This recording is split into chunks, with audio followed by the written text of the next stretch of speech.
Okay guys, ni voucher kita yang last. Kita nak cari customer yang bertuah untuk dapatkan voucher ni. Jom, let's go. Hai, selamat petang Uncle. Ya. Hari ni first ke datang CS? Yalah. Okay, so saya nak tanya ada TikTok tak? Yalah. Tak ada. Okay. So, tak ada TikTok tak apa. So, you guys tolong follow TikTok kita Uncle hari ni berbelanja kat sini macam mana experience? Okay tak? Barang banyak lah. Senang cari barang rendah pun senang. Jalan beli pun senang. Kat area sini je. Ya, jasa. Okay, thank you Uncle. So, nanti lepas ni boleh berbelanja lagi kat JS Mart Senang sikit. Tak payah pergi jauh-jauh.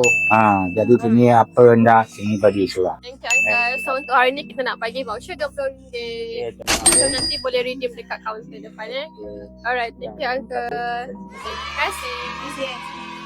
Selamat belanja. So guys, ni customer kita dari sini juga. So korang jangan lupa like, follow and share video kita. Okay?